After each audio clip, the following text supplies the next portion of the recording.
Welcome to Book Thots, brand lifestyle podcast. We are Thoughts for Books, and these are our thoughts on books. I'm Jenna. I'm Emily. And I'm Adriana. Three sisters stripping down one book at a time. Today we will be discussing chapters 37 through 46 of ACOTAR. Before we jump in, we do have a content warning. Today's podcast is rated mature. We are Book Thoughts after all, so we are going to be using adult language, talking about adult topics. So please pay attention to who may be listening near you. Additionally, this episode will include spoilers for all 5 books. Each episode we will focus on specific chapters, but our conversation will include the entire series. Lastly, I'm going to apologize ahead of time. Maybe we, but definitely Emily and Jenna will at least mispronounce a name or place. Emily will be leading today's episode, so strip it down, girl. Strip it down, girl.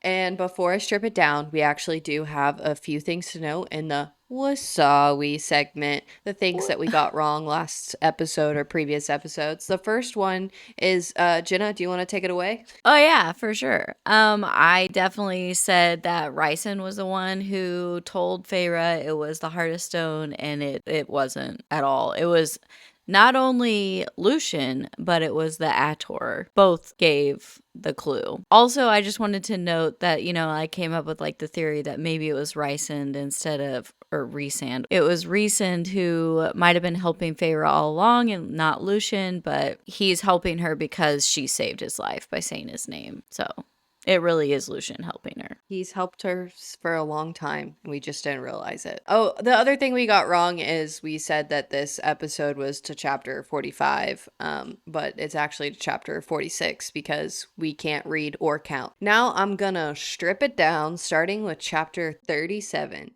Days after her victory over the Alaskan bullworm, Feyre is still tapping on that protruding bone in her arm. No one, not even Lucian, has come to heal it.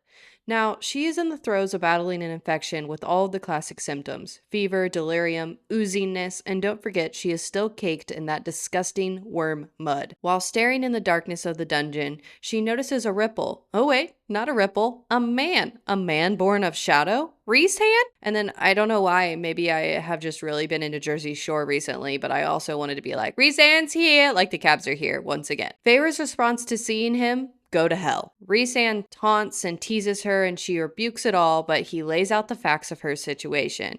He basically says this: yo, Tamlin's champion isn't looking too hot. There's vomit in the corner of this cell. Your arm is broken. Lucian probably isn't coming, and considering he just got 20 lashes from Tamlin, and no one is coming, and even if they do, you don't know when, and then you'll be losing your arm anyways because it will be too late. Those are some fair points.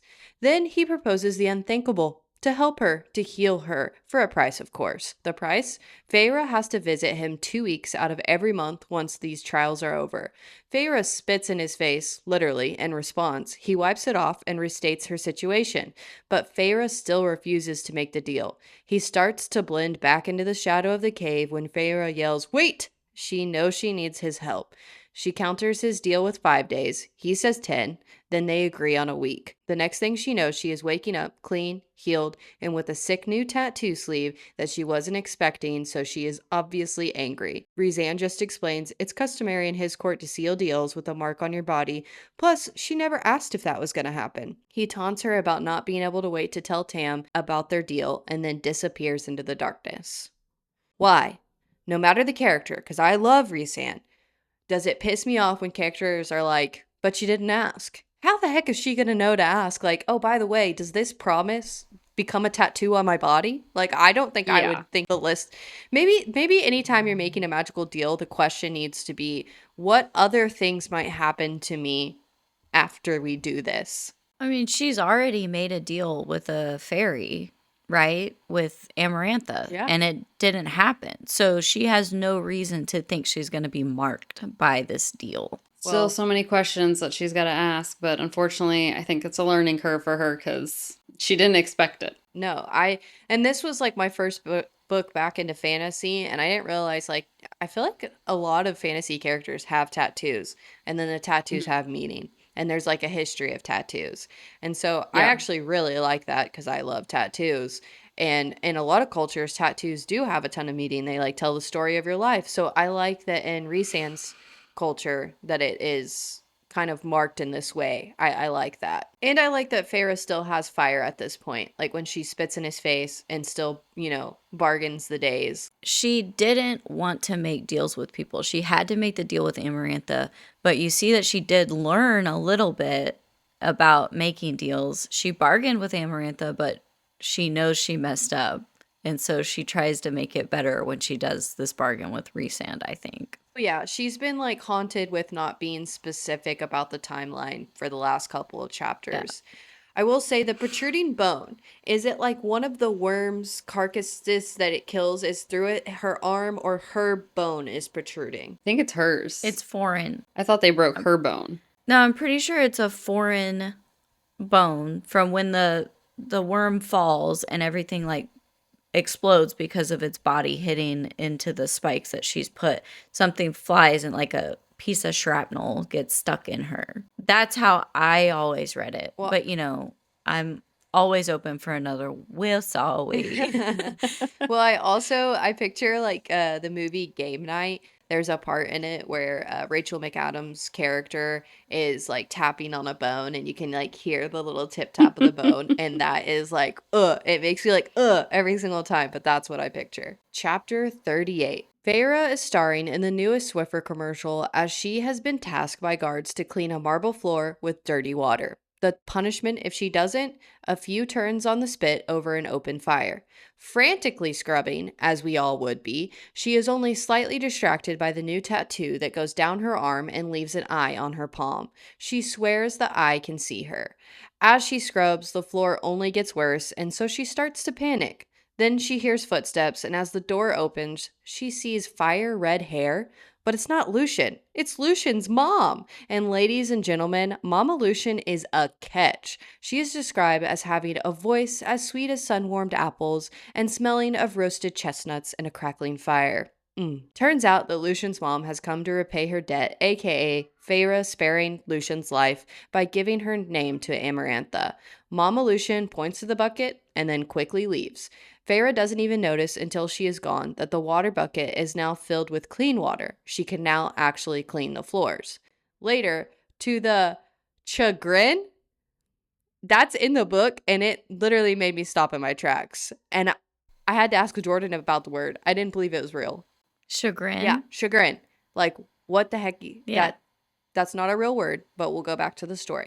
Later, to the chagrin of the guard, Feyre had cleaned the floors. Now it's time for her next chore. She's brought into a dark bedroom with orders to clean the lentils that were spilled in the fireplace before the owner of the room gets back. Punishment if she doesn't, the owner of the room would skin her strip by strip. And I actually picture here like when you tear a fruit roll-up apart, because I kind of feel like skin is fruit roll-up material. 2 hours later, it was all for naught. Another impossible task. And then she heard the click of a lock, and she instantly knew whose fireplace she had been cleaning. Rhysand's. He had no clue why she was there, so she explains. Then they have an informative conversation. The highlights? Amarantha lets him out from time to time. That's how he ended up at Fire Night, but it did cost him. Rhysand did in fact get most of his powers taken like everybody else, but he is just so powerful that this is what is left over, aka he still has a shit ton of power. Oh, and all of the High Lords have a beast form. He starts to show his with a half shift, dark talons on his hands and feet, great wings on his back. Then he rolls his neck and it's all gone. Lastly, Feyre asks for his help with the riddle, but Rhysand / no one else under the mountain can. They were ordered by Amarantha not to. And anything she says, they have to do. But for having the balls to even ask for help, he cleans the fireplace and Feyre with only the snap of his fingers. The guards enter immediately after, and Rhysand commands them, by overtaking their mind, that they are not to summon her for another chore and to never touch her. If they do, then they are to gut themselves. Rhysand smiles and says you're welcome as Feyre leaves. Are sun-warmed apples not rotting? Like, I like my fruit ice cold. I put it in the fridge. So I picture sun-warmed apples at the beginning of rot. No. Maybe, but I think they would just give off like a pleasant appley smell. Yeah. I don't think it's like the rotting smell along with them. Well, not to mention, a refrigerator hasn't been mentioned in this series, so they probably don't even know what that is. So they probably are eating sun-warmed apples. So good for them. Well, they have magic. They don't really need it. You just freeze everything, right? They have their own little portal in between pockets, and they're like, it's fine, it's fresh. Yeah, they'll keep it in Yeah. the winter court. Then I rewrote out chagrin because that really, I mean, I just spent an hour just thinking about the word and just questioning reality because it feels like a fake word. And then it's sad that it's mentioned that there's no personal belongings in his room, like he's never there, because you just realize how much Amarantha is keeping him busy. Disgusting. She's a terrible person. I don't know who would say she might be good. And if anyone Who wants would to do see that? who might say she's good, just click this link for episode 2, and Yeah, you'll be able to part see Jenna. episode. Yeah, Jenna being like, she's not that bad. Okay. Maybe. I said maybe. I And think I would then, have rather you just like had your whole moment through that episode where you just came to the realization that, yeah, she just gets worse. Yeah, she's actually god awful. Like the worst possibly. the only thing I can understand from her is like her revenge that she wants for her sister. That I can sympathize with. But other than Yeah. that, I mean, how she's going about it, I don't know if that's the best thing ever. Jurian's eyeball? Yeah, keep it, girl. You deserve it. Like, he should have never crucified your sister. That's while tricking her into loving him and then also having another lover on the side that he actually wanted. That's crazy. I don't like Jurian. I know that we get to meet him later, and I still get weird vibes from Jurian. I the whole series ends with me not understanding his MO. I don't think he's a good dude. I'm wondering if that's why Lucian is hanging out with them so much. Is that he knows, like, keep your enemies closer kind of thing, and he's trying to understand what's going on. I mean, it's not a bad theory. When he's remade, is he still human, technically? I think so. I mean, I don't, they never mention that he has powers, but that's a good point. We'll have to find out as 'Cause- we reread the next books. Yeah. Guys, how did I ever not see a bat wing? For those of you who don't know, I only pictured like all of the Illyrian people, everybody with like black feathered wings, like of an eagle, but black feathers. This whole description of his beast form, I'm like, did I just read over this? Did I just not pay attention or make note? Like, how the heck did I miss this? You pulled a Jenna where I just pictured the sea beast as an orca because that's what my mind did. You're just like, nope, I see wings and they have feathers. Black feathers, though, I at least got that right. But no feathers. No, no feathers in sight. leathery skin With of a bat. with membrane. Membrane. Membrane you can see through. You can see his veins. With the memory Yep. loss of almost all other books, do we only know Tamlin and Rhysand's beast form? Or do we know others? Do we know any other High Yeah. Lords beast forms? I don't think so. Not at this point. But like in the whole And series. I wonder, I think that while they're on the battlefield, Feyre describes some of the other ones that are fighting in their beast form. But it's me, so who knows if I'm right or not. But also, I'm kind of curious because Rhysand takes that form and then he also says he prefers the wings and then he says Tamlin prefers the fur and claws. Do they have to take, is that their only beast form or can they take whatever animal form that they want? I don't know. When I was rereading this, I was like, I wonder. Oh, because it's saying like that's their If they can- preference. Yeah. That's interesting. I don't know. Yeah. Because we never Or- get anything different. What if their true beast form is actually them being people? A man.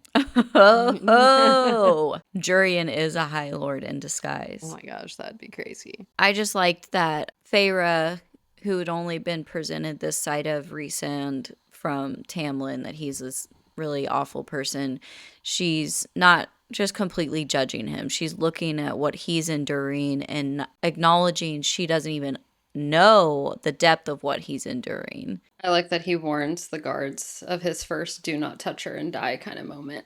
And that's your first time, I feel like you're also like, that's a weird threat for someone that you already think has an exterior motive, but you don't necessarily think it's good.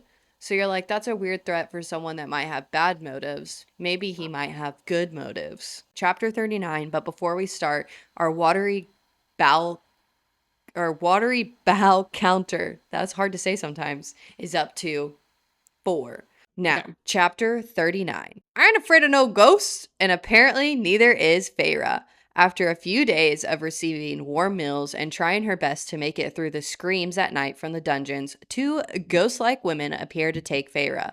They bring Feyre to her room where they wash her, do her hair up with a crown, and put her in a white dress, but not before painting her entire body in matching swirls for her tattoo. Just as she is about to try to rip off the dress in front of the 2 shadow ghost high fae women, Rhysand shows up to tell her to stop because they're going to a party, and he had her painted so that he will know if anyone touches her, especially a certain High Lord from the Spring Court. As they enter the throne room for the party, everyone gapes. Rhysand takes her to the dais.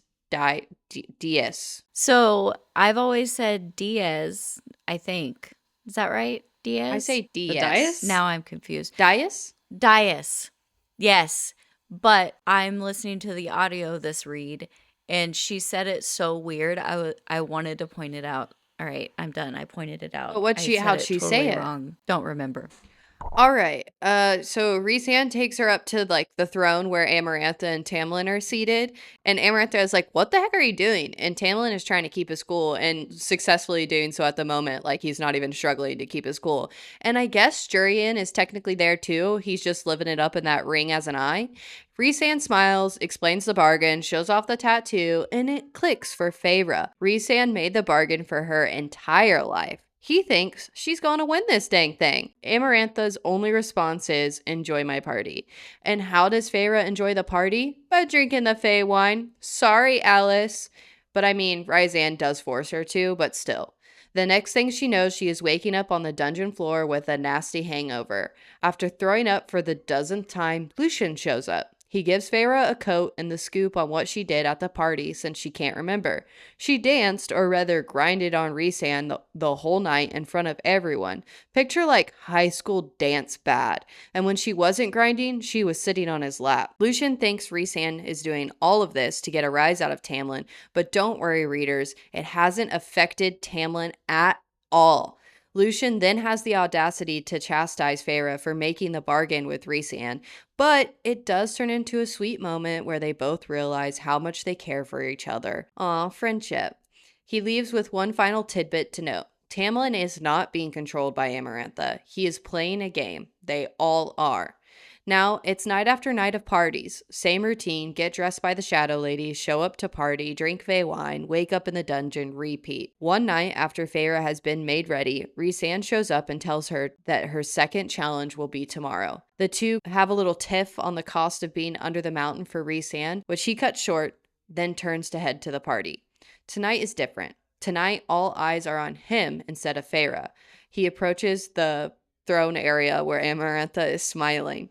Tamlin is ignoring Feyre, and Jurian is still a little eyeball and a ring on Amarantha's finger. Although tonight, there's also a brown-skinned high fae in front of the throne, the Summer Lordling. And I need your help on this recap because I got lost. Whose mind is shattered or is broken into, and who's watching from the sidelines? Is it like the High Lord and his son? Like, I just got very confused because they're both labeled as like the High Lord of the Summer Court. The crowd person is the High Lord. Okay. And they've captured one of his people. Yeah. And he's on the Diaz at Amarantha's feet on the throne. And she's telling Rhysand to break into his mind and find out what the Summer Court is planning. And the Summer Court guy is like sitting there with bullets of sweat just pouring off of his body. And Rhysand lies and protects the Summer Court. Yeah, it's not the actual High Lord that is mind shattered at that point in time. That's what I needed to know because I swear she uses the High Lord of the Summer Court like 52 times in this one little paragraph, and I was like, I don't know what's happening. I know that both these people are from the Summer Court, and that's all I know. So anyways, Rhysand is commanded to shatter his mind for being a traitor and trying to escape to the mortal lands through the Spring Court. Rhysand kills him with just his mind. Amarantha is like, ugh, I didn't want him dead. And Rhys is like, sorry. And then he takes Feyre to get some Fey wine, but this time he has a glass too. I do not think that I'd like to be painted, my like body painted. I'm not saying like a portrait. Sure, if I had the money for a great oil painting, would I do it? Maybe. But I mean like my actual body painted. It doesn't sound like a good like feeling. It's fey paint, so it might not have the same like feel as our paint. What if you can't even tell it's there? Well, then And then you that's just have like a temporary tattoo for the night. no, then that's fine because the issue is the feeling of it being there. Because I think of Yeah. a Modern Family episode where one of the daughters, Alex, like pretends to do this like sex painting with her boyfriend, and then she puts the painting on the wall to bother her parents because her parents are like don't like this boyfriend. Like it's one of those kits where you Yeah. get doused in paint and then you Yeah, yeah, make yeah, it yeah. okay. Yeah. And I always thought like that just seems like I don't know. It doesn't seem like a great feeling to me. I just have the problem because if you've ever gotten your face painted and used kind of heavy paint, it starts to like crack and Hmm. itch like as the day or night wears on and you like move your face. I don't want to feel like that. But if it's fluid and it moves with your body and you can't even tell it's there, I think it would be fun Yeah. I think it's a to just special like, paint. It's it got to would be be. like, yeah, like a costume kind of thing. And I'd feel like a super badass if I had my body painted with tattoo swirls all over. I feel like it I almost like looks it. like smoke swirling. Does that make sense? That's just like how I pictured it the Hmm. first time I read it because everything is like shadowy smoke to me when it comes to the night court. And like these women, for example, I picture them as like black smoke or the Scooby Doo ghosts. There's no in between. That's why I miss the old covers because you get like details. Can I pull it for a second? Just give me a second. I don't picture them like, are you talking about like a white sheet and then like the eye holes as a Scooby Doo ghost? Is Look that at what her you're saying? tattoos. That's cool. That And is then cool. each chapter heading has the same vine, thorns. Oh, so cool. Yeah, that is. I miss that Yeah, because you've got the forest and like you're saying, the swirly aspect of like the markings on her body. It's kind of how it's described with like a shimmering and type of iridescent gown or not iridescent. They call yeah, it something. I think Translucent? like glittery, shimmery. Almost Hmm? like spider silk is what they call it. That Yeah. her gown is see-through, but it's made of some type of webbing and some type of like it's real pretty. I would wear it. I would be in it, covered in paint. I don't even care. And and the tattoos and the paint aren't Yeah. black. They're not like black or gray. They're that really dark purpley blue. Hmm. I think it would look super cool. The only thing that I would have to get used to is the eye on the palm of my hand. Just like, Yeah. hey, Freak me out, man. Jordan wants a what if, tattoo of an eye, and I'm like, I just don't like that. what if you Don't can do feel that. it blink? What if you could Eyes feel are it weird. blink? That's if I had an eye, yeah, that'd be like that's the phantom feeling I have right now is that it just blinked at me. And just a fun fact, did you know that eyes grow with you? You're not born with the eye size that you're gonna have in adulthood.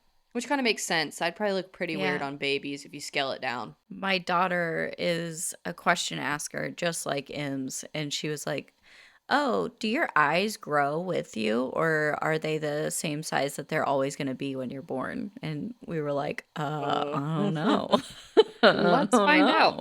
out. Okay, so Tamlin isn't being controlled here, and Farah obviously finds this out. Would this not just like destroy you a little bit? It would destroy me to know that he is choosing to not show even like a flicker of emotion. We had this discussion because it's like your moment of like you're trying to vouch for him, that he's trying to hold back how he truly feels because she'll just use that to her advantage with torturing and making this just inevitable pain, suffering, you know? But like at the same time, dude, look at me, Yeah. say We've something. Everything that we've watched Rhysand do to like boost Feyre's morale, because let's not call attention to that. He is doing that. He's not only confiding in her and making her feel like she's important by doing that, he's doing little things to make her feel like she can do this. Yeah. Betting on her, showing her that he's not scared, to tell Amarantha he believes she's going to come out of this on top, including her in the parties, giving her a break from that dungeon. He's doing things to boost her morale. And when Lucian comes in that dungeon and tells me Amarantha is not controlling Tamlin whatsoever, and he's able to keep his anger that I've watched spiral out of control for months. He's able to keep that in check so easily. My morale boosts are just Yeah, because I was about to say plummet. we've talked about it from like how we feel, but this is the first time Feyre is actually learning that he isn't having someone control his emotions or controlling him. He is controlling it. So I just think in Feyre's position, this has got to like kill that morale. But also for me, if I was in Feyre's position, I'd be like, okay, I'm just gonna like die in trial too, because like, what's the point anymore? I can definitely see people saying like he's that strong because he loves Feyre. He's able to hold back so much because of his love for Feyre. I can see that argument too, but personally, it's just not gonna. That argument's never gonna win out for It's me. not gonna Agree. It's fly. just I can't. I'm once again sitting at this table saying change my mind, and you're not winning. It's No matter what your table is evidence. saying change my mind question mark. The last thing that I just wanted to note is the Fey wine only makes her sick because under the mountain it's like, I don't know, extra crazy because she doesn't get sick at the spring court. So is that why it makes her sick? Or it could be the amount she's having. Because Yeah. it almost just sounds like a bad hangover. I mean, it is stronger, you're right, but I don't know how much stronger it is there than unless Reese is making it. I mean, there are moments later on where he's like, yeah, I had to have you drink that. Like, Yeah. you weren't going to be able to just consciously go through what I was putting you through. Yeah, I know Team Tamlin goes after that for Reese Hand for like making her Hmm. drink that and basically spiking her drinks at this point. But Drugging. Yeah. yeah, Yeah. but I, for myself, still very much want to go with the affirmation of drink the Fey wine because, like he later states, there are things that you didn't want to remember and didn't want to witness. I don't know if I can totally back Resand in this because it's providing a protection that she's not asking for at that point. And so it's kind of like he knows better, which he does. And it is better for her because she would have been destroyed probably by some of the things that she was doing. But It I takes don't away know her if it's ever choice. right to just. Yeah, I don't know if it's ever right to just drug someone so they don't remember. But Exactly. he is, I mean, he is still respectful sexually. He doesn't do anything to her to compromise. He's doing that so that he's claiming her and nobody else does it. She's a weak human surrounded by all these fey people that can overpower her very easily and take what they want. That's another huge point to that paint. It's one to show Tamlin also like where I'm touching her. And Yeah. for Feyre in a sense, but it's also like a I don't know, a safety net for him when with what you're saying. Like it's hard because he's still drugging her through this process. I've never thought about it being like the paint is more for her than him. She goes back to that cell. She doesn't remember anything, but she can look down at her body and see where the paint smears are Yeah. and know that she was safe that night. Chapter 40. It's trial day. Trial number 2 is here, a personal favorite of mine. Amarantha seems to be in a mood, and Feyre and Tamlin locking eyes for the first time since Feyre's arrival doesn't seem to be helping. The trial? Oh, so hard for me to explain, but I'll try. Amarantha has lowered Feyre into a pit that is separated by a gate. On the other side of the gate, Lucian is chained. Amarantha explains that Feyre simply just has to finish the puzzle and pick the right lever of 3, and she will have completed the task. But while the clock is ticking, what I can only imagine is like a giant chandelier of spikes will slowly be lowering down to crush Lucian, then Feyre. Get to it.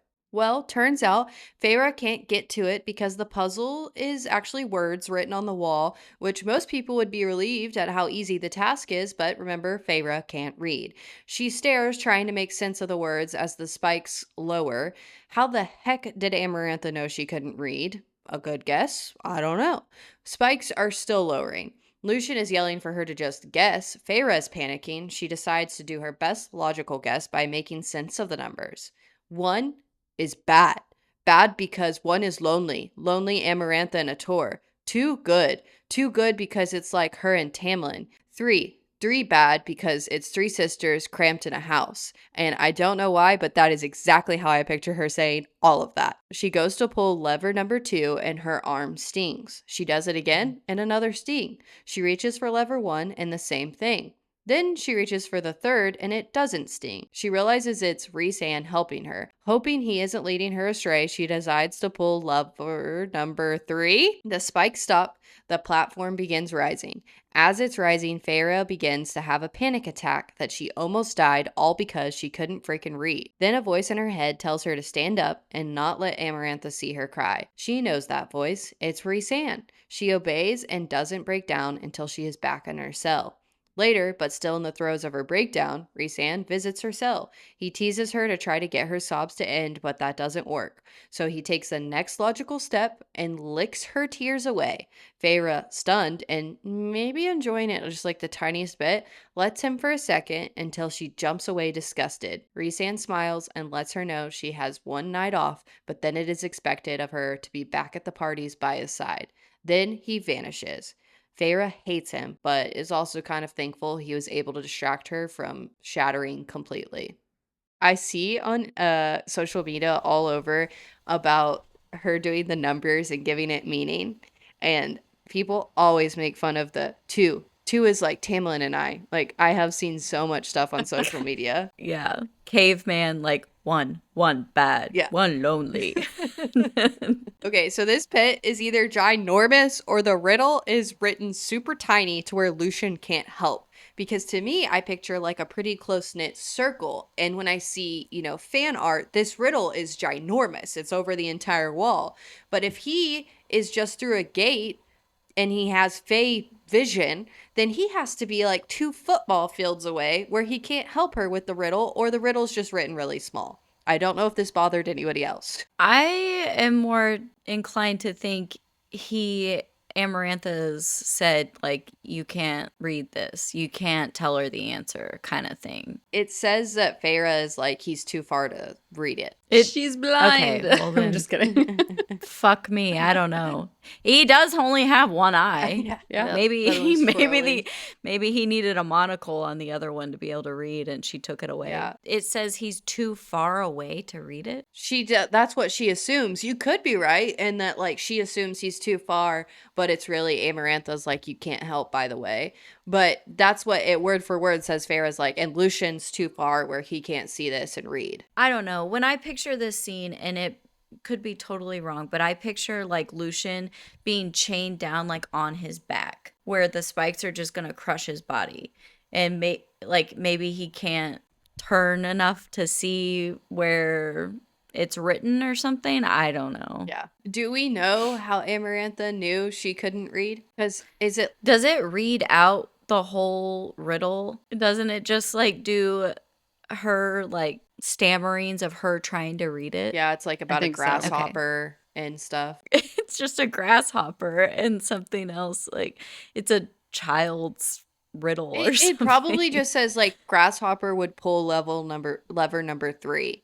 Like, probably something that simple, but she can't read, so it doesn't matter how simple it is. It's just kind of sketchy that Amarantha knows this. So like, is this really just like her best guesstimate? Like, how the heck does she know that this girl can't read? That is a weird one for me.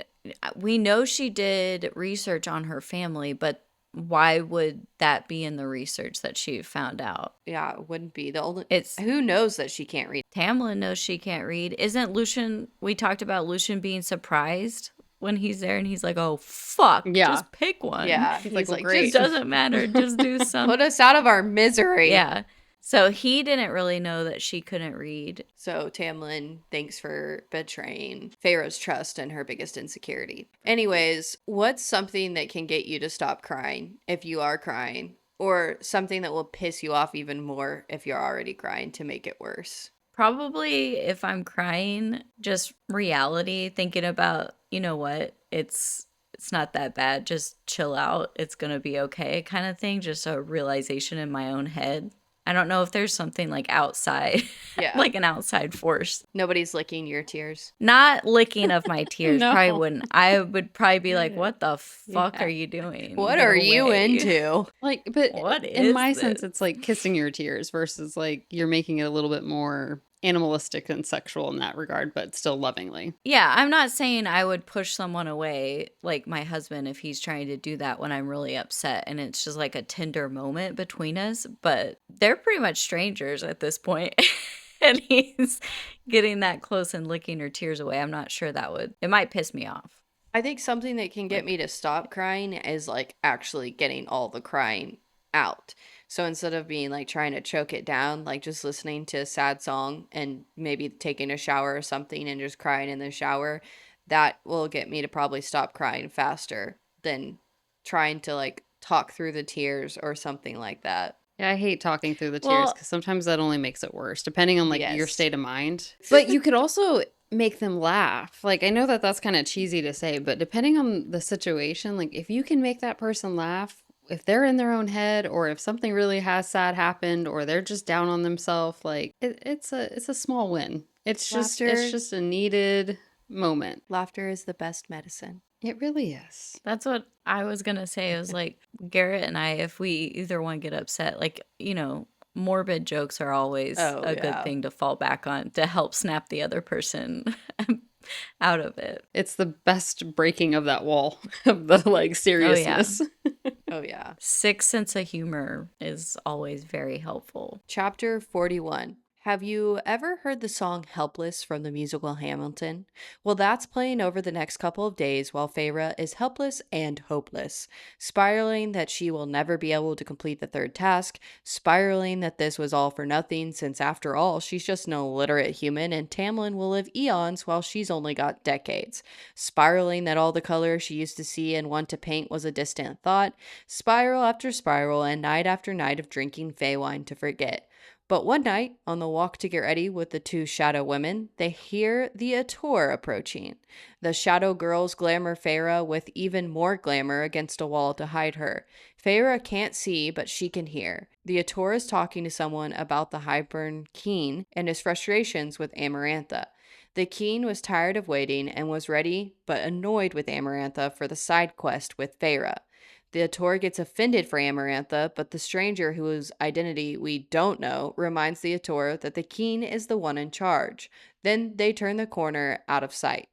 Feyre notes the conversation, but then remembers that she has already warned everyone who she loves to be ready for if the Keen invades. The next couple of nights, Feyre falls more into her helpless, hopeless mess. She is so close to completely giving up and breaking when all of a sudden she hears music. Guys, it's the vision we've all been waiting for, since we know ultimately this music is from Rhysand and the vision she sees is Valeris and the House of Wind. So I only want to quote this line. Everything I wanted was there. The one I loved was there. And it's funny because even though we know she is dead wrong, this at least gives her the strength to have hope again. She is no longer entering the third trial with a shattered spirit because she thinks this calling is a reminder of what she loves, aka Tamlin, Tamlin saying I love you, Tamlin's eyes, the spring court, etc. Okay, who is the ACOTAR talking to in this hallway? Do we ever find out? Because I swear I don't remember all the stuff that is revealed in the later books while I'm reading this first one. I must have just forgotten everything. I wiped it. I'm a clean slate. I don't have memory of this. Like when we started reading these chapters, I was like, "Oh my gosh, I can't wait for the twins." And then I was like, "I don't even remember anything about the twins. Like where are they from? What who are they helping?" Like I can't remember. So, yeah, I'm not going to have a recollection of who the ACOTAR is talking to. I don't remember. I wonder if it becomes important later on. But I don't know who I think it could be. Tamlin? He's the one that works with the Keen later. The ACOTAR is from the Spring Court, so it would kind of make sense that they're having a conversation. Audience, if you remember, good for you. We're going to find out in real time as we reread these books. Yeah. I love that somebody was like, it's Ianthe. She's just, spying for the King of Hybern. That would actually make sense, though. I like that. Yeah. I don't know if there's anything confirmed on like the speculation of who it actually is or when we find out and what those chapters are, but I thought we did, but maybe it's a later time where he's talking to somebody or something, and that's like she walks in and we actually see who it is, or the disappearing of them, basically. God, if you want a character to hate, though, Oh, yeah. That's an easy one. I know she probably has fans, but dear God, fuck her. Yeah. It's interesting that not being able to read and almost losing is what causes Feyre to spiral. So I almost think it's like shame and jealousy that she couldn't complete her own task on her own. Like a little bit of jealous of that Faye's strength, but also shame that this flaw that seems so easy to fix is what caused her downfall. Well, she's also really upset that she cheated. She wants to beat Amarantha, but she wants to do it. So the fact that it's not just her is killing her. Yeah, which I think is cool. She wants to win fair and square, which I get, but also when the whole world is on your back, who cares how you kind of win?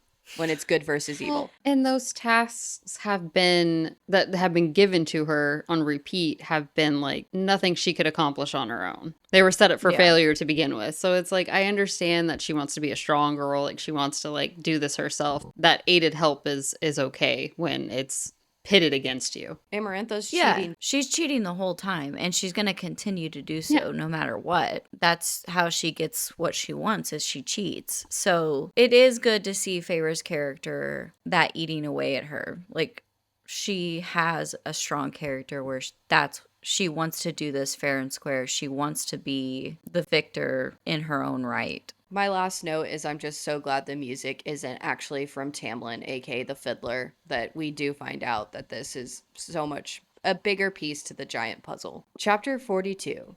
I hate that I have this chapter because I don't think I can summarize it without implementing my own personal thoughts, but hey, don't I do that every summary? It was the night before the final trial, and Feyre was waiting on Rhysand, but before he appeared, she realizes she is standing next to Tamlin. Their hands lightly touch, and she can feel the spark and the heat from him. He turns away, but with a nudge of his head, she knows he wants him to follow. She follows him to what I imagine is a broom closet, and bow chicka wow wow. Paint is everywhere. They come close to hooking up, but before they can, Rhysand interrupts. He threatens Tamlin, and like a scaredy cat, Tamlin straightens up, listens, and then leaves. Rhysand can't believe how stupid they were, but then he perks up, like now he hears something, and begins forcefully kissing Feyre. Just then, Amarantha walks in on them in the broom closet with a crowd, including Tamlin behind her. So, like, how big is this broom closet door? And sees them making out and chuckles. Typical human trash. Rhysand orders Feyre back to the dungeon, saying he has grown bored of her for the night. Later that night, Feyre jolts up at the sound of someone. It's Rhysand again, but he is not in his usual form of being fully put together and even begins to complain. A freaking High Lord at the beckoning call of that monster. Well, it was all going to be over one way or another tomorrow. Feyre really needs to make sure that she is going to be the one to win. Only then would Tamlin's power be released to where he could splatter Amarantha's body on the wall, and then they would all be released from this torture that has been the last 49 years. Rhysand explains that he's been trying to anger Tamlin with his ruse with Feyre so that he does in fact explode when this curse is lifted, and that's why he has never crossed the line with forcing Feyre to his bed. He wants to keep one shred of his dignity. Feyre asks why he's doing all of this, and he reminds her that he has a court to protect, a people to protect, and surely Tamlin has expressed the same, right? Lastly, Feyre then gets curious why Rhysand was chosen as Amarantha's whore, and we learn that his dad killed Tamlin's dad and brothers. And since Amarantha loves Tamlin, of course she's taking revenge by abusing his father's killer's son. The conversation ends with Feyre thinking back to her broken arm and Rhysand saving her life. She would have promised to spend every week with him so that she could have lived. She states this fact to him out loud. He just says, "I know," before disappearing. We don't even need to talk about this chapter. It just makes me so angry. He had a chance to save her and he chose to hook up with her. It just makes me so angry. I also think it's wild that Rhysand is like, well, like what we're all doing things for our courts that we don't want to do. I'm sure Tamlin's talked to you about it. And she's like, what? To me? What do you mean? I was just painting in a room by myself the whole time I was with him. Yeah, There wasn't communication. right. Even Reese pointed out that she was kind of held captive there. And she was Yeah. like, no, I wasn't. I was never a prisoner or anything. And he's like, yeah, so much for helping you along the journey or preparing you for this, this whole curse breaking that we knew was coming. It's just so bizarre. The way that Tamlin chooses to handle everything is just so bizarre, when he could have been preparing her for things or giving her support in some other way besides fucking her and ignoring her. Yeah. The fact It's is, just Tamlin's left her out of serious conversation since the beginning and has, in his mind, done his best to prepare her, but also has, from the get go, kind of trapped her like a little bird in a cage where everything is perfect in perfect world and nothing can hurt you unless, of course, somebody, breaks into the bird cage and then we're all going to panic. and with lies. He started out telling her, like, it's from this treaty. Like, I have to take you. Hmm. It's not from a treaty. He didn't have to make up a lie. He couldn't tell her the truth of what was going on. I get it, but he chose to deceive her. I would like a He side chose by to kind of throw side his of. hands up and be like, I don't have any faith in you for any of this. And then every time she proved him wrong or did something to like shock them, they were like, oh, cool. Humans aren't like what we expected. This deems you worthy to fuck, but not worthy to trust with anything. Basically. I, He I just would wanted to like keep her comfortable. I would like a side by side of all the stuff he was not allowed to say to her and all the stuff that he did say to her to examine it and be like, how could we have handled this situation better? It just makes me flash back. I mean, I know we're going to go over it, but in the last chapter, how she's like, oh, look at all these breadcrumbs he left me. And I'm like, it's nothing.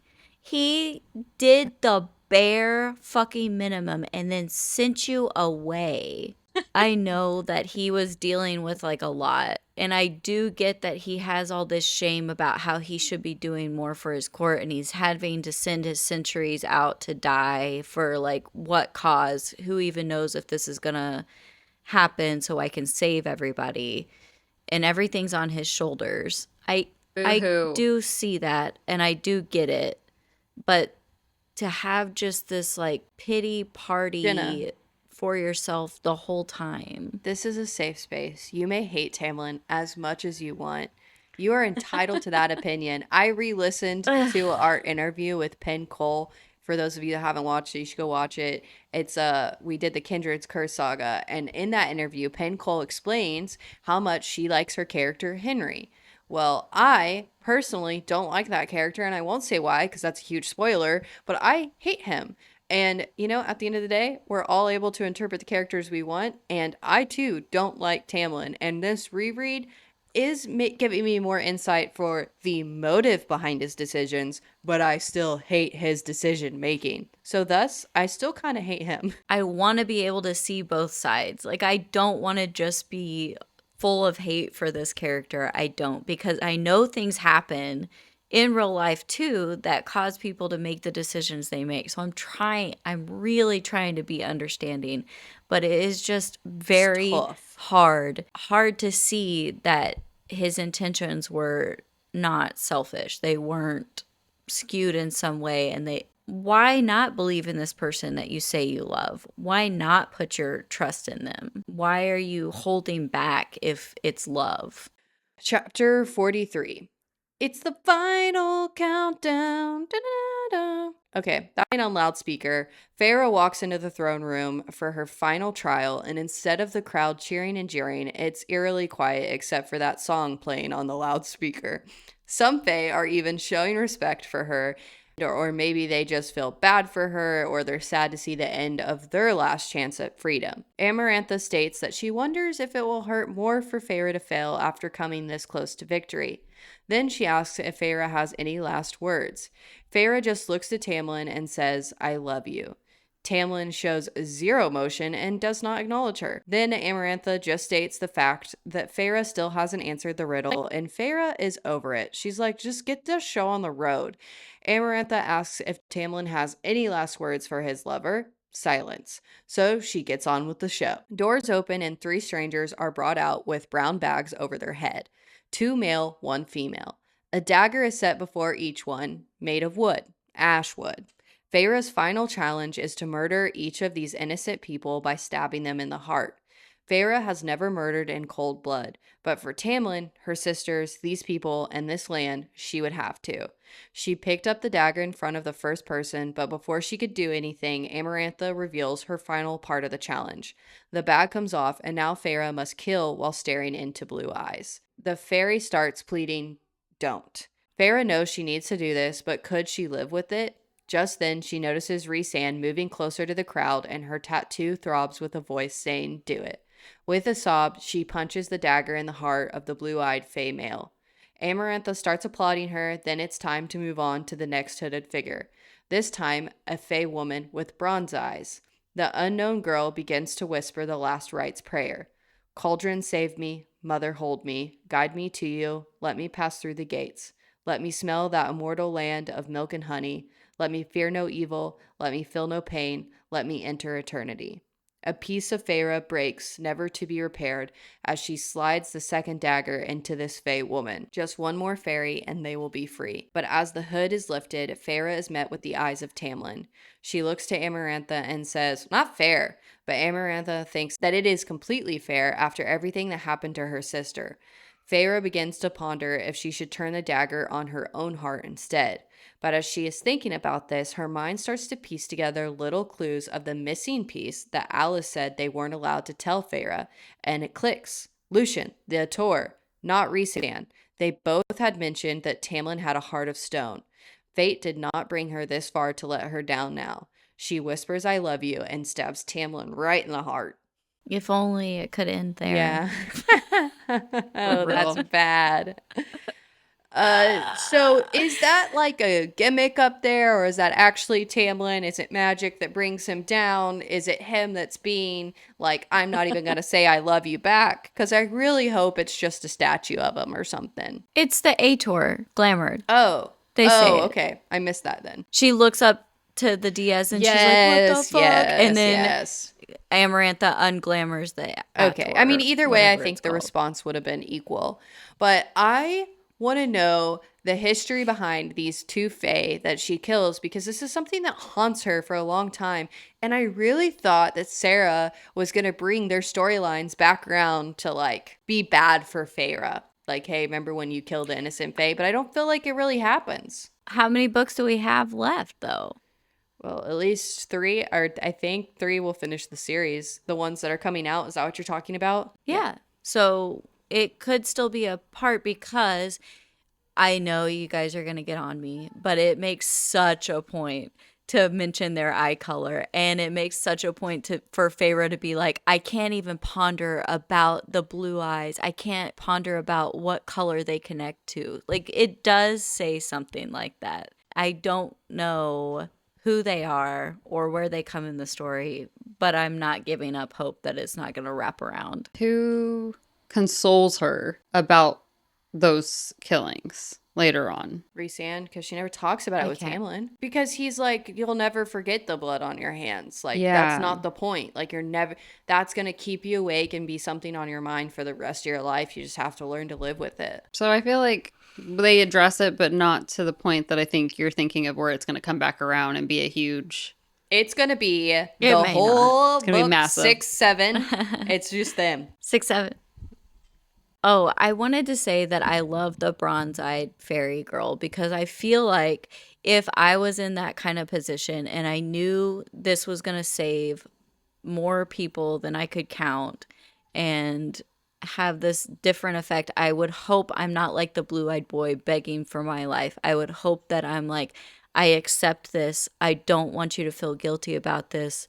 Let's do this together," and like give her the nod and just accept what's happening. I would want to be that kind of I sacrifice. think that's why it makes it harder to kill her, because Feyre can kind of see herself in her, being like, she's accepted her fate. She wants to die. Just make it quick.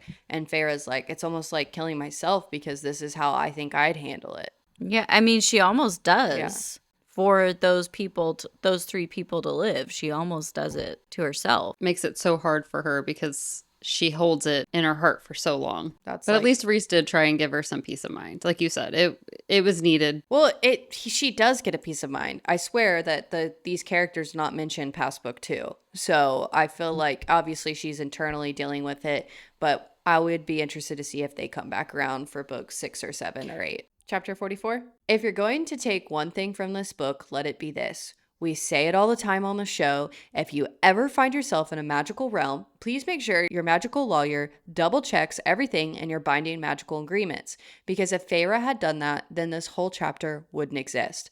But I'm kind of glad it does because it's like the final battle in any Avengers movie or Marvel movie. Amarantha is obviously pissed that Feyre outsmarted her, but she didn't completely outsmart her because the bargain was not instantaneous freedom for Tamlin and his court. So Amarantha is going to take advantage of that and torture Feyre to death, and she starts doing exactly that, all while trying to get her to admit that she doesn't actually love Tamlin. During this time, Feyre's life is flashing before her eyes. All the mistakes she's made, but especially her first kill, the rabbit that fed her family but left a mark on her heart. Then she's kind of jolted from this flashback, noticing that Rhysand has picked up a dagger and tried to attack Amarantha repeatedly. Then Amarantha stops him and then starts to beat him, and Feyre begs her to please stop. Tamlin's attempt at stopping her is crawling to Amarantha's feet and saying he'll do anything if she just stops. Amarantha ignores both of them and keeps asking Feyre to say that she doesn't love Tamlin while torturing Feyre. But oh, poetic justice. It's this very torture that makes Feyre realize the answer to the riddle is love. So, with her final breaths, she says to Amarantha, love. Love is the answer to your riddle. And then the world goes black. Okay, I know I gave Feyre shit about not knowing immediately it was love. I did, and I still hold to that. But the way that this is written, where she's literally experiencing the poem almost word for word, letting her know the answer, is very, very cool and poetic, like you Very said. poetic. Amarantha I appreciated it. Amarantha generated her own end and she didn't even realize she was doing it. Like, her evil was the beginning of her demise at this point, this torturing her, because I just love that the torture is what makes Feyre realize that what the feelings that she has is love. The answer to the riddle is love. Love. Love is what keeps us together. Also, Rhysand wasn't just fighting, he was yelling Feyre's name as well. I needed that to be pointed out. He was yelling, Feyre! And picking up a weapon to actually fight with. Not just crawling, please don't do anything. Don't touch her. It's okay. I'll do whatever you want. Dude, you've been standing there quiet this whole fucking time. I'm sorry for what I said about Clythia all those years ago. Oh, that's one of his lines. Yeah, that's the worst line in the entire series. Ugh. I mean, granted, he has been stabbed in the chest pretty deep. At the same time, he could fight, I feel like. Yeah, I mean, I guess every woman is going to have their preference on how they want their man to fight for them, to try to bargain or to actually literally fight. And I respect everyone's decision, but I agree that my decision is the right one. And I want someone to fight with me, for me, and with me. Yeah. Chapter 45. All hell is breaking loose, and Feyre is seeing it through someone else's eyes. Whose? That's right, Rhysand. God, I want to say Rhysand. She watches as Lucian sheds a tear and takes off his mask. She watches as Tamlin throws Amarantha against the wall, shifting into his beast form. She watches as Amarantha's minions try to attack, but other Spring Court members hold them off. She watches as Tamlin stabs her through the freaking head and then rips out her throat with his teeth. She watches her own lifeless body be picked up by Tamlin, who still hasn't taken off his mask. She watches as every High Lord gives her a piece of light for her sacrifice. She watches as Tamlin kisses her and says, I love you, while placing his hand on her heart. Aww. So she sees a lot happen here. But not through her own eyes. No. Mm-mm. I'm sorry, like, I don't know if it's meant to be like, oh, Tamlin was so focused on her, that's why he hasn't taken off his mask yet. But I tell you what, if I've had a mask on my face for 49 years, I don't care if my entire family is dying in front of me. I'm taking off the mask before I do anything else. I don't think he had a That's moment, though, with Amarantha. Like, I think that was yeah. just instantaneously. That's why I like though, like how it depicts Lucian like just crying as he's able to take the mask off. Because I don't think it's crying because of everything that's going on around him. I mean, I know that that has some impact as well, but I think just the fact that he realizes it's over, like Yeah. the curse is done, Yeah. is why also that he's shedding it. Okay, Umbreon, no. Just let my family be the loudest it's ever been right now. Oh my gosh, I It's see a the cat cat. tail. Oh, it's a cat tail.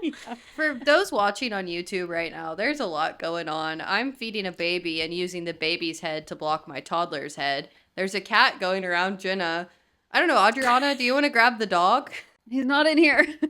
I need my Dang it. child. All That's right. got to be an I, emotional moment, though. Like, you've been trapped for 49 years. You honestly thought that that was going to be probably the rest of your life, and especially Lucian, he's been treated probably arguably like the worst out of everyone that we get insight to, because he's just used as a bargaining chip for Tamlin and Yeah. abused so much. I also did not remember this part at all. The Autumn Court, the man that I hate this guy. I hate this character as we read further into the books. He's the first one to come and put his hand on Tamlin's shoulder and share the High Lord power with Feyre. And he But says something. He says, like, for your sacrifice or something. I was just going to say, isn't it technically Rhys-Anne? I feel like, yes, you might be right, but I don't remember if in this moment we know that, so I don't know. All I remember is Feyre has no idea what happened to her, other than she's witnessing events through someone else's eyes, seeing herself Yeah. broken in pieces, practically lifeless. No, we don't know at this moment that it's him. But Yeah. when he explains it later, he's like, I then knew I had to jump into the mind of all the High Lords to get them to do this. Yeah. Doesn't he say that later on when he professes, like, in chapter whatever of the next book? Oh What shit. chapter? I didn't that's why I didn't remember. I didn't remember that he says he did that. I was just so focused on it being like the Autumn Court is the only court that's intervened on behalf of Feyre besides Rhysand and Lucian. I know for a fact he does say he jumps into the mind of all the High Lords to, like, urge them to give that piece of power to her. To, like, what extent of each High Lord he does that, I don't know. So I can't, speak to that diminishes everything that he's the first one that does it. But I do know Rhysand persuades them, at least It- some of them, to do it. He it obviously doesn't have has to do anything for Tamlin. Yeah, it has to show great power. I mean, a lot of this throughout little snippets, but I feel like this has to show great power for him to still be able to control that moment, because I highly doubt Autumn Court would have been the first on his own. He probably would have been the first to get the fuck out of there. Been like, all right, Yeah, boys, let's and go. later Lucian is like, my dad, don't ever tell my dad you have a piece of his power, because he's gonna Yes. want it back. Like, he is. Yes. So You're that right. makes that makes me think that Rhysand, like, fully controlled his mind to, like, at least sprout the idea. Like, it definitely wasn't his idea to give this to her. That's probably why it makes a point to say he's saying for the sacrifice. What if that's just like what Rhysand is like replaying in their mind for the sacrifice, for Mm-hmm. the sacrifice, to get him Yeah. to do it. But there was also something else that was weird that they said that this was the only other time they would do this, or it's mentioned like this has happened before. Yes, it says, Which I didn't remember either. it says like this is like a rare thing that they do for their people. So we do know that this has happened before. So they've had this ability, I guess, to bring people back to life, but it doesn't mention, like, specifically who they've done it on, but it's happened in the past. They do say that. You are correct. That has Yeah. to be what comes back around full circle. I need to know more about that, because who? Who did they do that to? Why did they do it then? And who are they now? Or where are they Yeah. now? Where are you? What are you doing? And that's I why need I'm Oh answers. curious. my God. What if that's the mom? I know, right? Oh. But where is she? Oh. Like, Where's the I don't mom? Where is the believe that she mom? just died of what? Not tuberculosis. They said something she caught. Well, she had something, and her dad didn't use his ships to find a cure or whatever. Yeah. That's what Nesta's like, he let her die. It's the whole mom story we've said is strange from the get go. I think we'll bring her up like every episode. But that's crazy to think. Like, what if she has something to do with something they've done in the past? Because the only two people we know who they use this spell or magic on is Feyre and eventually Rhysand, right? When Yeah. he's on the battlefield and they bring him back. Oh shit, that's right.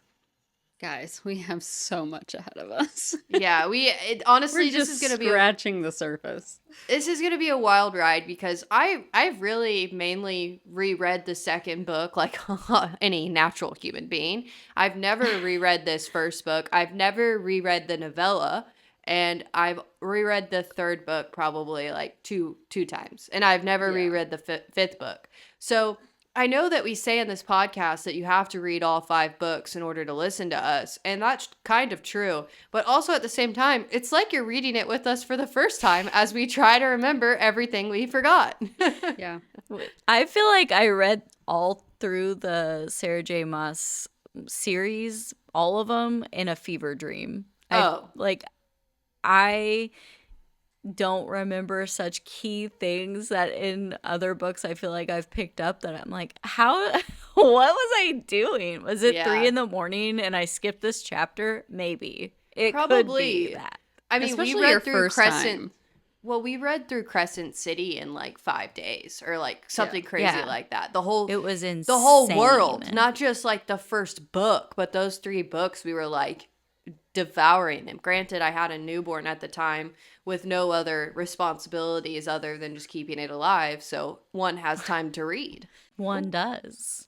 I've read this numerous times. Oh yeah, you're and the I expert. still, but that's the thing. Like, I am no expert. I went through years of like the deep dive, the like flagging things, and coming up with my own theories. And now that is such a big thing on the internet in the world, I've lost what like I can even feel are truly mine versus like, oh, somebody Yeah. else agrees with me, so like let's talk. So I Yeah. enjoy that we have more communication around it because there's so much to just pick at. Even when you forget details, you're like, wow, I can't believe I missed over that. Like, I didn't realize that the first time around or my reread through it. So let's kind of note that for a side quest later. Well, I'll applaud Sarah because how cool is it that she writes series and books that people want to reread, but also every time you do reread it, there's a fact or a detail that Yeah. you didn't pick up on. So I think that's good writing. I wanted to also, it says it describes Tamlin as lupine again in this chapter.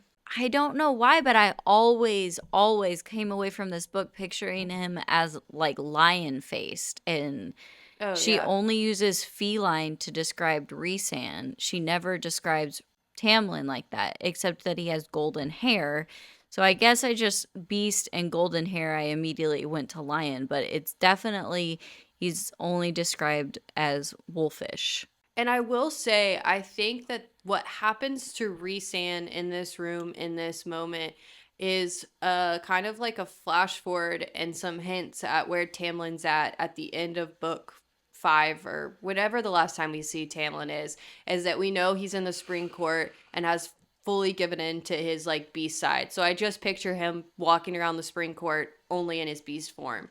And it's Yeah. interesting because here Rhysand is going through some of probably the most powerful emotions in his entire life because his mate, we know now, is dying in front of him and he starts to shift into his beast form. So I almost feel like that might be kind of a thing for High Lords or someone as powerful as them, is that when they have an extreme emotion or go through extreme life event, that they have no control of shifting into their beast form.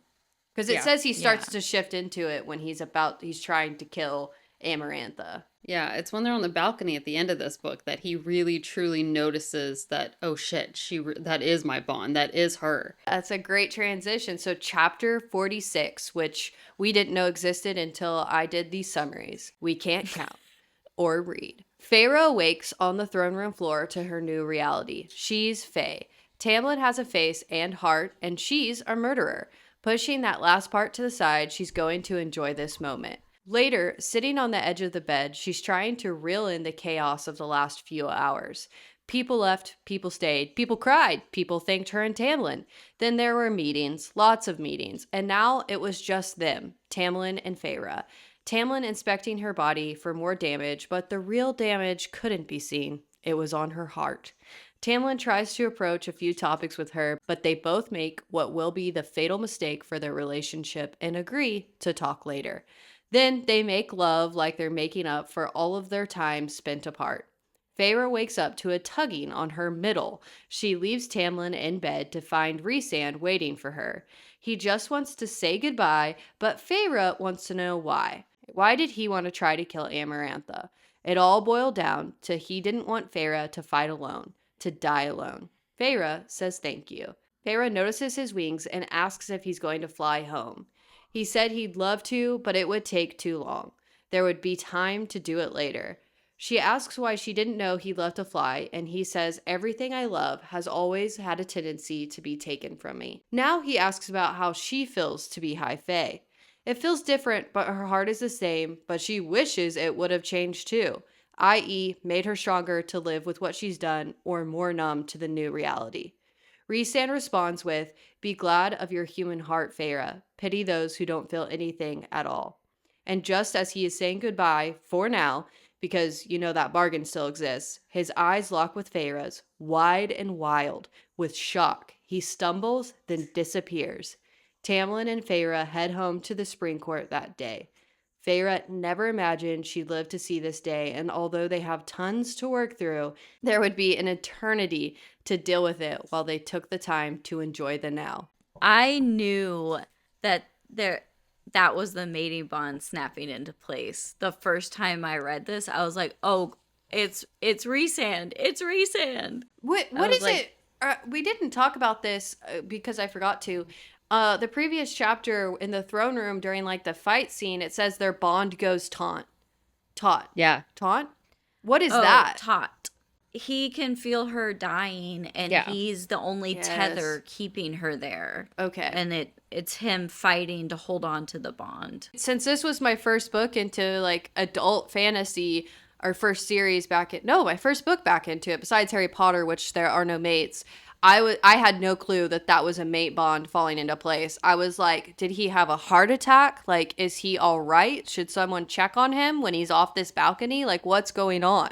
But to somebody should check on him on that cliffhanger like that. Oh yeah. Oh, could you imagine waiting a year or whatever it was in duration to find out book 2 came out, and then the shit storm that happens in book 2? Guys, you just don't even know. You got lucky. Yeah, no, I'm so glad I didn't read these books live. I don't envy you at all, or Tog, or Crescent. I mean, I guess we're Crescent City, and now we're caught up in ACOTAR. So if there's any cliffhangers, which there will be, we'll be suffering together. You guys are catching up to the cliffhangers now, but to have that year after year wait, it was brutal, especially when she released this one, because Tog had mostly come out to a certain extent. I think it was like halfway through by this point, maybe. Yeah. Maybe. Oh my gosh, no. It's so good. I cannot wait to get to book 2.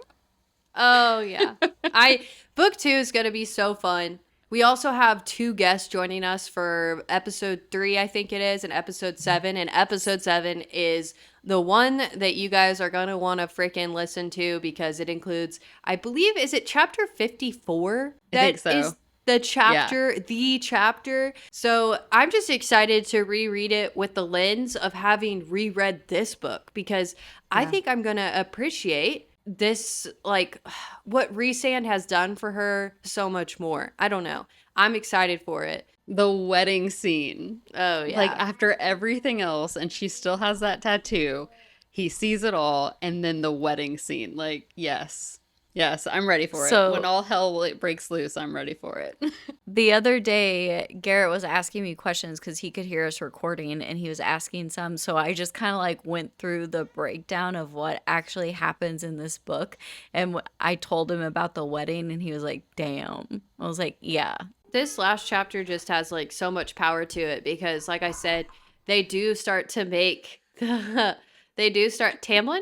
No, they do start to make the fatal mistakes of just like, oh, we'll talk about this later. We'll talk about this later. And we see how much that leads into book 2 of how awful it It's is for their ignored. relationship to not Yeah. talk. And Yeah, I it's think we've talked completely about that in the ignored. past, that there is a fine line between, thinking on your emotions.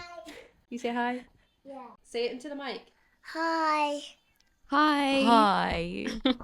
There is a fine line between like talking it out, also thinking on your emotions. So If I was Feyre and everything was so new and everything, I couldn't even like use my own eyeballs the same way, kind of thing. I do understand her being like, I can't talk through this right now. I just need like the connection that we share. That's what I need in this moment. I do fully understand that. But not coming back to talking about what you're experiencing, him not coming back to ask her not coming back to say, hey, you know how you wanted to discuss blah, blah, blah? And I was like, I can't handle it right now. Like, now's the time. Just the fact that they never do that.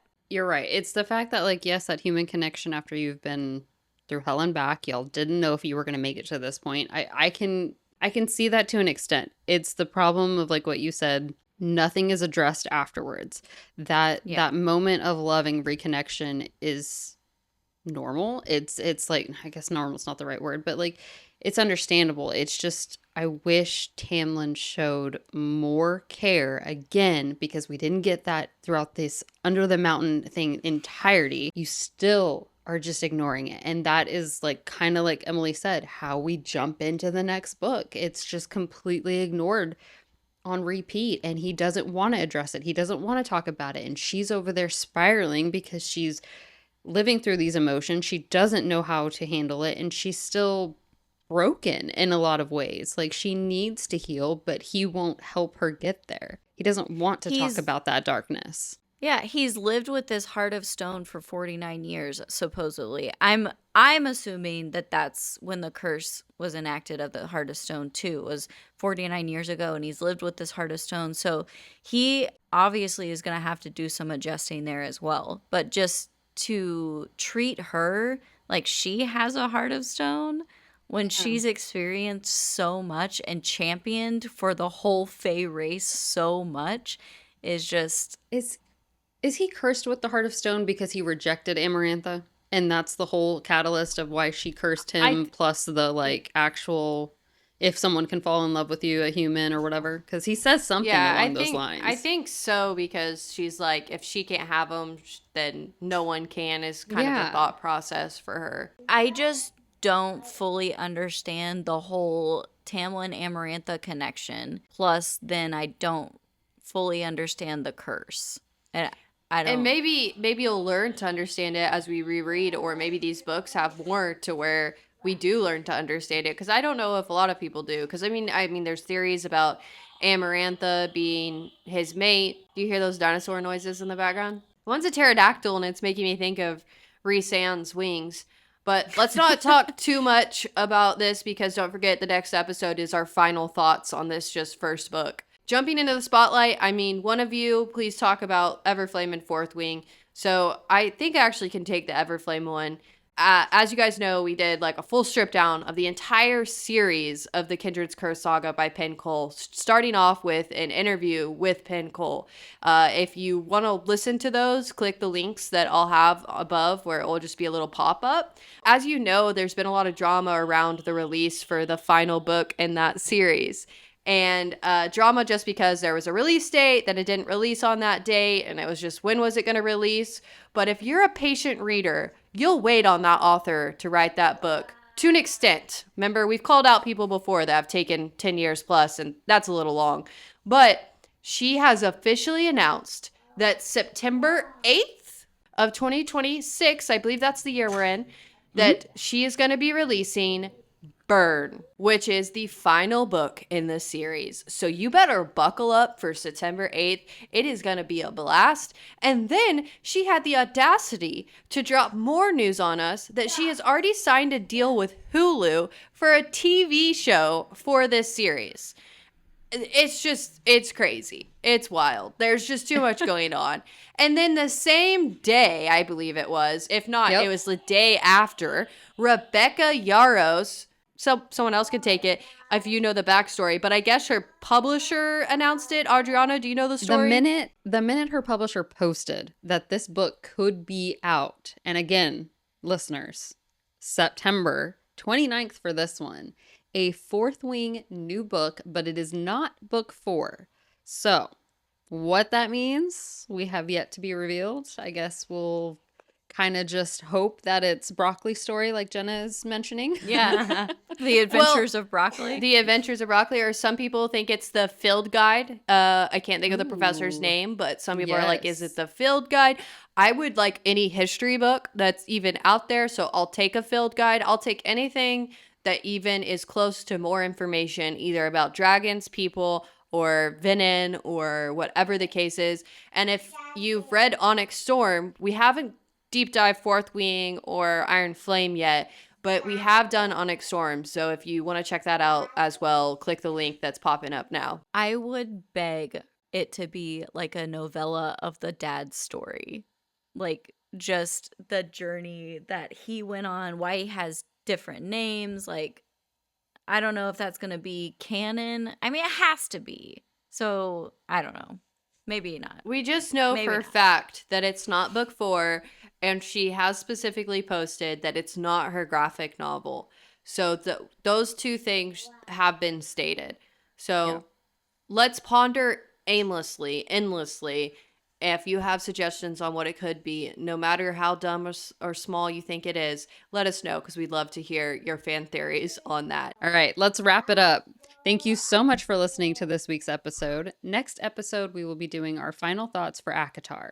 Be sure to follow us on all of our socials and tune in every Tuesday on YouTube or wherever you get your podcast for a new episode of Book Thots. Book Thoughts.